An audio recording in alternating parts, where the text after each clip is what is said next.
Coming up on Hoosier Sports Night, Indiana football, they stand alone as the national champions of the 2026 college football season.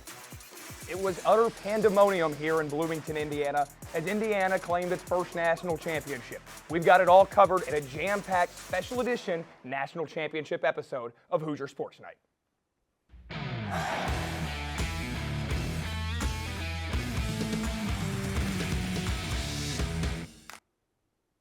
There's really no better place to be in all the country than Bloomington, Indiana right now. Indiana football, the 2026 College Football Playoff National Champions. Hello and welcome into a special edition of Hoosier Sports Night. I'm Joe Cronin. I'm Jet Garrett. Joe, you had boots on the ground there in Miami.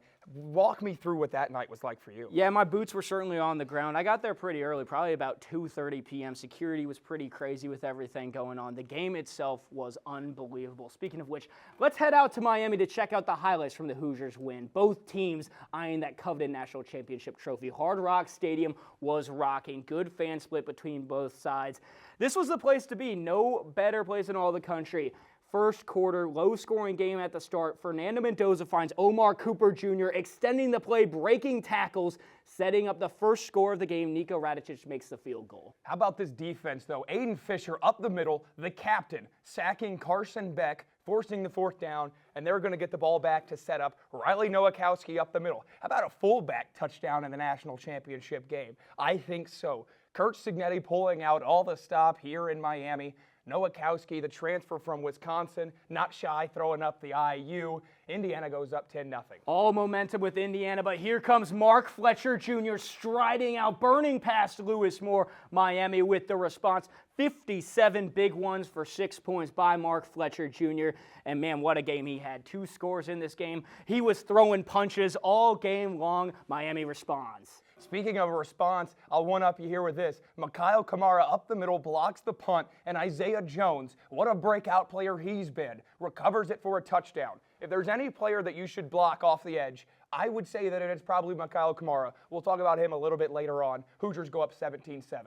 You think this is the biggest moment of the game. 4th and 5. Fernando Mendoza wavers in the face of adversity, finds his roommate, Charlie Becker, the kid from Nashville, Tennessee. But next up, 4th and 5 again. Miami needing a stop desperately. Mendoza takes it, calls his own number. Here goes 15, showing the entire nation why he won that Heisman. The stretch of destiny. Indiana scores, takes the 2-score lead in the 4th quarter. Pandemonium in Miami. I mean, look, this looks like Showalter Fountain. I would love there a bit of water. I would have jumped in it after the game, but unbelievable. But Miami, they've got a response. Malachi Toney, he made his name known in this exact building in Week 1 against Notre Dame, and he's going to do the exact same thing in the national championship as a freshman. It's a big reception here, but he's not done yet on this drive. Carson Beck getting the offense ready. Here comes Toney across the middle of the field on the jet sweep. Wide open, nearly untouched into the end zone. First down, a little bit more, spin move. Miami right back in it. Indiana looking for the knockout punch. Mendoza floats it 3rd and 7. Again, jump ball. Charlie B. from Nashville, Tennessee. Indiana is able to cap this drive with a field goal. Go up 6 from Niko Radicic. Jet, Miami needs a touchdown to win the 2026 national championship. And how great has Miami been in these late game situations? But here's Beck. Jamari Sharp has different plans. He's trying to seal a deal with the national championship for Indiana. They're going to bring out the offense. And how about this, Joe? You're a senior. I get to tell you this. Indiana's kneeling it down to win the national championship. They win 27-21. Plenty of phenomenal players in that game. You got to see that in the highlight reel. But our very own Grace Sheffer is going to give you the player of the game. Grace? Thanks, Jet. The national championship player of the game is defensive lineman Mikhail Kamara. The redshirt senior helped make Indiana football history on Monday night in the national championship game. In the 3rd quarter, with Indiana leading Miami only 10-7, Kamara burst through the punt protection and with one arm blocked the kick. The ball ricocheted to Isaiah Jones, who recovered it in Miami's black and orange end zone for 6. This play changed not only the score, but it shifted the momentum, ignited the crowd, and altered the course of the championship. This marked his 2nd block of the season and the most important play of his career. And it was the perfect punctuation on a dominant night for Kamara, a performance that earned him Defensive MVP of the national championship, along with 4 total tackles. When it mattered most, Mikal Kamara delivered. Back to you. Thanks, Grace. I tell you, Mikal Kamara has been one of the catalysts of Indiana's turnaround. And I mean, almost really no one deserves it more than him. This has just been absolutely crazy. Absolutely. He was one of the first recruits under Curt Cignetti back at James Madison. But on the topic of crazy, Kirkwood, Bloomington, it was madness. It was crazy to put a punctuation on that. Our very own Mike Batroff did an excellent job on Kirkwood on the night of the championship, covering just the madness, the scenes around everything going on. Mike? Kirkwood is packed! IU are the national champions! God. Oh my God.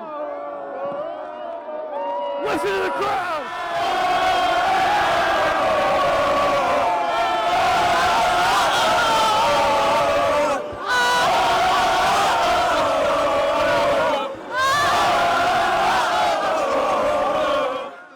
Let's go! The chants speak for itself. Kirkwood is packed. Please be safe. There's some burning couches. People are throwing stuff all in the heart celebrations.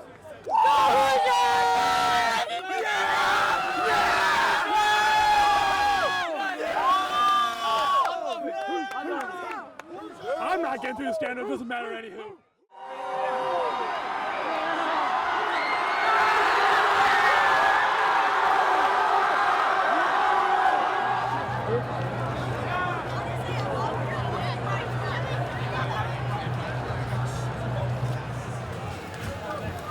I don't think there's a proper way to describe what happened with Indiana football tonight, but I do think there's a proper way to celebrate right here on Kirkwood, where there was once droves, hundreds of Hoosier faithful behind me. And now you can see the police have cleared them out. The streets are now flooded with trash instead of fans, and upstairs fog is still going strong for the National Football Championship win here on Kirkwood Avenue. I'm Mike Badger for IUSTV. 10 degrees out, my nose is runny, my ears are cold, but it's been a blast collecting Hoosier reactions from this historic moment in IU history. These are my friends, Cade and Ryan. We're huge IU fans. We've been IU fans since we're kids, and I am so proud to be a part of the school. It is unbelievable, and it's a pleasure that you let us on the mic. Caden, what do you got to say, kid? I was born a Hoosier, man. It was always in a basketball jersey, but until these past couple of years, you really found a love for football, man. All I gotta say is we freaking did it, man. We're flipping champs. We are flipping champs, baby. Go Hoosiers! Go Hoosiers, We love baby. Charlie Becker. Go Hoosiers! Charlie B Becker. from Nashville, Tennessee, man. Oh, Charlie Fernando Becker. Mendoza will miss you all. Isaiah Bones Jones, man. Hey, cheers. Cheers, boys. Cheers. Gentlemen, stay warm, stay safe. God bless America. God bless all of us, and God bless the Hoosiers, baby. Woo. Thanks, Mike. I mean, what great performance. Jet, you were down there on the scenes of Kirkwood. Just how crazy was it? I mean, words can't describe it. I think that this was something, like I didn't take a lot of pictures or anything like that, but the images from that night, I mean, you look back in like 1987 and you see the pictures of people on Kirkwood climbing poles, setting things on fire. That's how you wanted it to look, and that's exactly how it looked. It was, words can't describe how amazing Kirkwood was. It's been nearly 40 years since I imagine Kirkwood's been that crazy. But we're going to step aside. When we come back, we have a full panel discussion about the Hoosiers winning the national championship against Miami. Don't go anywhere.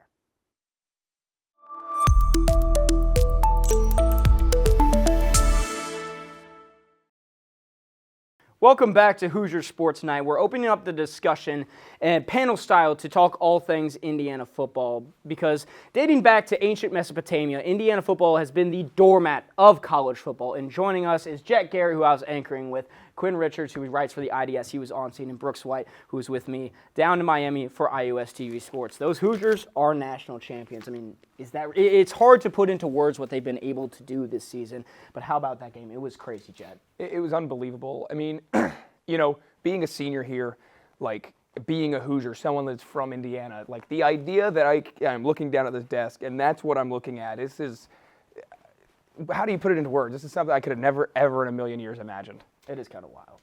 It's unbelievable for us, but I just want to think about all of the Indiana fans that have been through this for 40 years, for 50 years, who have seen the lows that this program has endured. It's impossible, I think, for any of us up here to truly understand what this game and what that moment felt like for all of those fans. And I honestly am just so happy that those people got to experience such an amazing, amazing story. Yeah, also I think one of the bigger talking points is this was a 16-0 season. This is a perfect, an undisputed national champion team, and the way that they did it, especially on what felt like, going to Miami to play Miami, seemed like everybody throughout the entire season was trying to find ways to count out the Indiana Hoosiers, and they showed up and showed out. 16-0 undisputed national champions, the entirety of Hoosier Nation behind them. I mean, it was just a beautiful story. It was crazy. I mean, Cignetti has called his shot, essentially, when he first came to Bloomington, saying how his biggest rivals, or Indiana's biggest rivals, suck, and then going and beating them in a span of 2 years. It's pretty unbelievable. Now, as far as the gameplay is concerned, that was the tightest game Indiana's played in the playoffs, one of the tightest games all season, outside really that Penn State game. So Brooks, just about the game itself, Miami, they came to play, and they showed the nation why they also belong to the national championship. Well, yeah, I thought a big talking point going into the game was the Miami front seven. Ruben Bain, Akeem Mesidor, they really showed up to play on Monday. I mean, the Indiana offensive line, they had a hard time, especially early in that game, really getting into a rhythm going up against two very, very talented edge rushers. And I think the offense, they were slow to start the game, but it was a very hard-nosed, physical football game. Felt like a true Big Ten football game in the national championship. And then in the third quarter, Quinn, Indiana's offense just seemed to have no juice, no momentum. They were kind of getting punched in the mouth by Miami's offense on the other side of the ball. Fourth quarter comes along, and Fernando Mendoza shows the entire country who he is. Yeah, I'm sitting there in the press box looking at the statistics, and I see third quarter. I think Indiana had 11 total yards in that third quarter. I was like, this offense needs to wake up or IU's going to lose this football game. That's just the way it was going. Yeah. Miami's defense was having a day. You mentioned the front seven, but yeah, you talk about Fernando Mendoza. It was the clutchness, what they've seen all season long. When Indiana needs it most, Fernando Mendoza in that Indiana offense plays its best football, and that's exactly what happened. What surprised me most was honestly Miami's offense in the second half. I was shocked how many times that they were called on and responded with ease against a tough Indiana defense, because a lot of people were saying if this is a high-scoring game, Miami's got no shot, but that Miami offense could really hang with Indiana, and it was an unbelievable game because of that in the second half. And we saw early, Miami down 10-0 after the Riley Nowakowski touchdown, and Jet, they just were able to respond. That game had a real chance of kind of getting away from them if Indiana was able to kind of do the stop and score and double dip into the second half, but Miami, they just found a way to claw until really the last winning moments. The thing with Indiana, and we talked about this a little bit going into the game, they just have such a big playability, and they can always throw a big play at you. You saw it with Charlie Becker. You saw it with the blocked punt from Mikhail Kamara. Like, just when you think you're getting back in a football game, which like you said, and you guys have said as well, Miami was very much in that game. And when it went to 10-0, and you're kind of thinking, all right, because the national championship is usually a blowout anyways. It has been recently. Yes. Sure. We've not gotten a close national championship game in a really long time. And it goes to 10-0, and you're thinking, wow, here you go again. Like, they're going to steamroll them again. Miami, every time they got back into it, a big play from Indiana. It was all about big moments, and as it should be, it's the national championship. It's the final game of the 2025-26 season. This game was defined by marquee moments, moments that Indiana fans and anyone around college football are probably going to remember for a very long time. Let's go around. Jet, we'll start with you. What do you think was the biggest moment of the game that really cemented Indiana as this national champion? It was absolutely, to me, Fernando Mendoza's fourth and 5 touchdown run. Had to be. The Showalter fountain run. I mean, I was walking back from class today through campus, and I saw Showalter fountain, and I thought, wait a minute, that looks eerily familiar. It was weird because, watching that game on TV, it went to the commercial break because they called the timeout, and so you're just sitting there with his 4th and 5 for what feels like forever, and you know that they're coming back and they're going for it. And you're thinking in your mind, first down. You got to let's get the first down here. We'll worry about the rest later. And he breaks that tackle, and he finds his way into the end zone. And it was just, it was one of the coolest, if not maybe the coolest sports moment that I've ever experienced. You could cut the tension with a knife at Hard Rock Stadium. We were talking, I was sitting next to Brooks, just like, you got to take the points in this situation. 4th and 5, you just converted one a couple plays earlier to Charlie Becker, and Fernando Mendoza calling his own shot. And we talked to him, he had the read. It was based off of man or zone. It was either keep it himself if it's man, or if it's zone, throw the ball. But Miami threw out a mixed look, and he said, screw it, I'm doing this myself, and he found pay dirt in that. But Quinn, biggest moment. I got chills, Jet. I got goosebumps just explaining that moment. But I'm going to go with something in the third quarter, the third facet of sports, third facet of football, special teams. That Mikhail Kamara punt block, that was momentum shifting. And I have a good anecdote about this. 2 days before, during the IU Sports Media Day for the national championship, I talked to Mikhail about special teams. I was writing a story. He said, special teams are so important. He said, 90% of a time when a team blocks a punt in a game, they win that game. Well, that's manifestation. That's at its manifestation. finest. Riley Nowakowski's told me the same exact stats. That's clearly something IU's coaches are talking about. And then after the game, Quinn Warren caught up with me, and he's like, we were going up and down the sidelines after that saying 90%, guys, 90%. So they knew how big that play was, and they knew that special teams can shift the momentum of a game, and I think it did. It gave Indiana a boost it really needed in that second half. You talked about how well Indiana recovered in the fourth quarter after a messy third quarter, and I think that punt block was huge with Isaiah Jones falling on it. Touchdown, the crowd going nuts. The roar, that had the biggest pop of the night was definitely that block. Unbelievable. Brooks' biggest moment. I think it has to be the game-sealing interception by Jamari Sharp. Now, early on, or just a couple minutes before, rather, the Indiana Hoosiers, it looked like they had the Miami Hurricanes dead to rights. Carter Smith jumps off sides, and all of a sudden, a 2nd and 1 that could potentially end the game with a first down turns into a 2nd and 6. The Hoosiers are forced to kick the field goal, make it 27-21, give the ball back in the hands of Carson Beck, a guy who has won so many football games in his entire career as a college football player. And they were moving down the field. Miami, they had a good rhythm going, but Carson Beck tries to take a shot, a big chunk play, and it ultimately did not work. The Indiana Hoosiers made a big defensive stand. I think the play of the game has to be the game-sealing play, and the Indiana Hoosiers ultimately the national champions. It was almost very dicey because he throws off his helmet, gets the unsportsmanlike penalty, and Fernando has to take a couple kneel downs from inside the 5. That could have shaken things up a ton. If I'm Jamari Sharp, I'm taking that back. By the way, we're not kneeling it down. We're in the national championship. We're going to score. Throw some extra punches, as some players might have done. In the national championship. But before we head out, let's think big picture though, because Indiana 16-0 national champions, like we've talked about, they were the losingest program in FBS history, both by loss total and win percentage heading into this season. Jet, what does this national championship do for Indiana as a program? I think not only for Indiana as a program, but for the sport. There are helmets and there are logos. There are stickers that you put on helmets, and that matters in this sport. You think of Alabama, you think of Ohio State, like you think of the top tier programs. It's all come down to a helmet thing.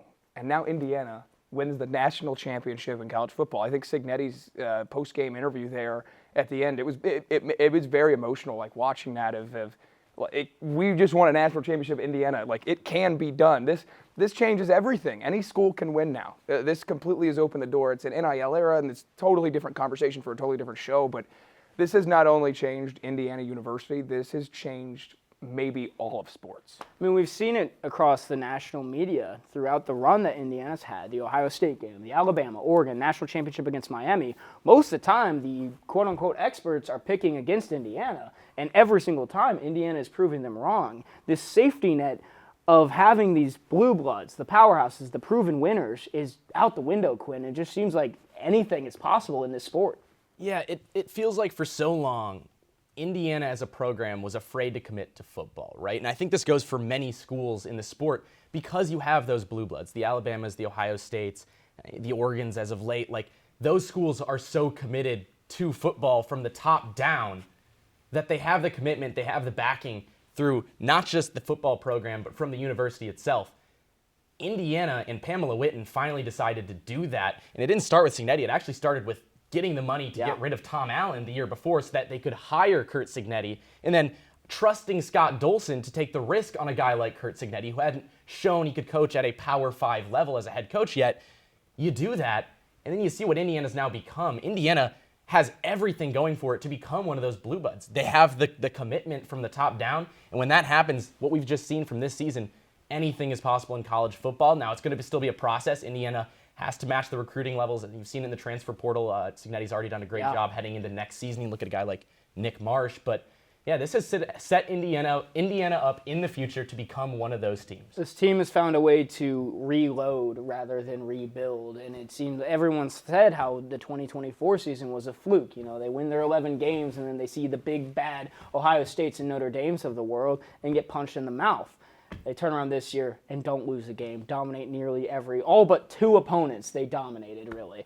Brooks, the landscape of college football has officially shifted, and I know you're very eager to talk about how everything just changes. We were able to talk to, the Reese Davises, Chris Fowlers of the world about what would happen if Indiana were to win. Well, now Indiana's won. What happens?